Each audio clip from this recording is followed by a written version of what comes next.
Hello student of class 11. Today I am going to discuss the new topic that is Make in India. It is an initiative launched by Government of India on 25th September 2014 to encourage national as well as multinational companies to manufacture their product in India only. The major objective of Make in India are the job creation and skill enhancement in the 25 sectors of the economy. These sectors are as follows.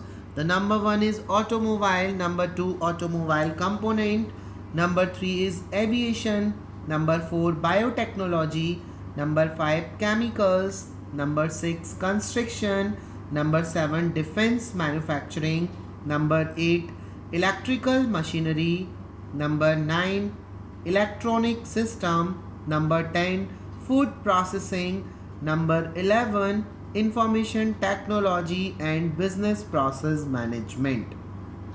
The 12 are leather, 13 media and entertainment, 14 mining, 15 is oil and gas, 16 is pharmaceuticals, 17 port and shipping, 18 railway, 19 renewable energy, 20 roads and highways, and 24 as well as thermal power, and the last 25th is wellness.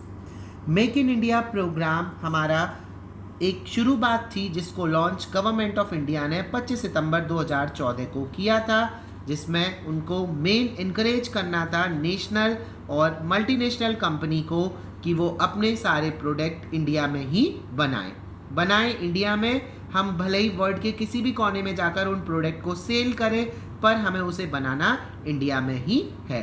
हमारे जो major objective थे इस programme को शुरू करने के, वो हमारा था कि नई नई जॉब क्रिएशन करना। जब 25 सेक्टर्स में लोगों को इतनी अपॉर्चुनिटी मिलेगी, इंडिया में ये सब चीज़ें बनना शुरू हो जाएंगी, तो उससे नई नई जॉब क्रिएशन होंगे। जब जॉब क्रिएशन होंगे, जॉब डिज़ाइन होंगे, उनको जॉब का डिस्क्रिप्शन दिया जाएगा, लोगों को एम्प्लॉयमेंट अपॉर्चुनिटी मिलेगी, वो इस अपॉर्चुनिटी का बेटर वे में फ़ायदा उठाएंगे, जिससे हमारी पॉवर्टी भी थोड़ी डिक्लाइन होती चली जाएगी। उसके साथ साथ लोगों का स्किल को इन्हेंस करना।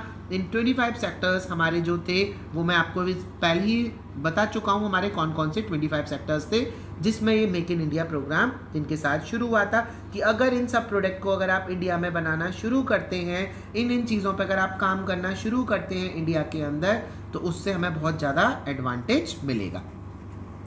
इस प्रोग्राम की जो ऑफिशियल वेबसाइट है वो है हमारी makeinIndia.com। इसको लॉन्च हमारे prime minister mister Narendra Modi ji ने इसको लॉन्च किया था 25 सितंबर 2014 में। ये एक नंबर का इंपॉर्टेंट क्वेश्चन भी है, when was make in India program launched? The answer is 25 सितंबर 2014 ऑल्सो। जो मेन मिनिस्ट्री थी that is the Ministry of Finance and Industry also. The policy approach to create a conducive environment for investment, develop modern and efficient infrastructure, and open up new sector for foreign capital also. Go and sell in any country of the world, but manufacture here means in India only.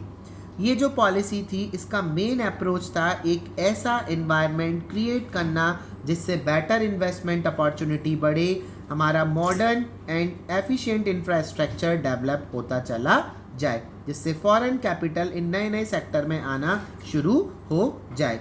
इसका main motive था कि आप बनाओ India में, उसको बेचो कहीं बाहर किसी भी कंट्री में जाकर उन प्रोडक्ट को आप क्या कर सकते हो, इन रिलेटेड इन चीज़ों से आप बाहर उसको कहीं भी सेल कर सकते हो। अब हम बात करेंगे इस प्रोग्राम के बेनिफिट के बारे में। These are the benefits of make in India program. The first one is developing India's manufacturing hub.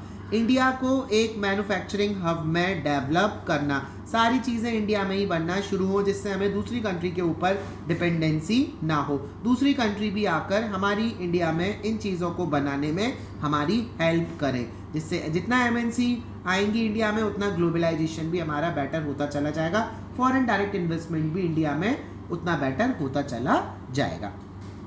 उसके साथ साथ इंडिया की इकोनॉमिक ग्रोथ को प्रमोट करना, ये भी हमारा एक इम्पॉर्टेंट बेनिफिट था मेक इन इंडिया को स्टार्ट करने के लिए। Number 3 that is more employment opportunity.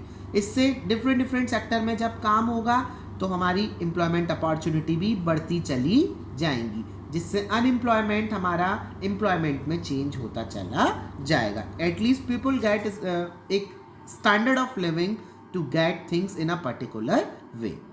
Fourth is the opportunity to attract more foreign direct investment. In short, we call FDI, foreign direct investment. हमारा मेन मोटिव था कि हमें attract करना है, हमारे पास एक अपॉर्चुनिटी थी, हम फॉरेन डायरेक्ट इन्वेस्टमेंट को अट्रैक्ट करें।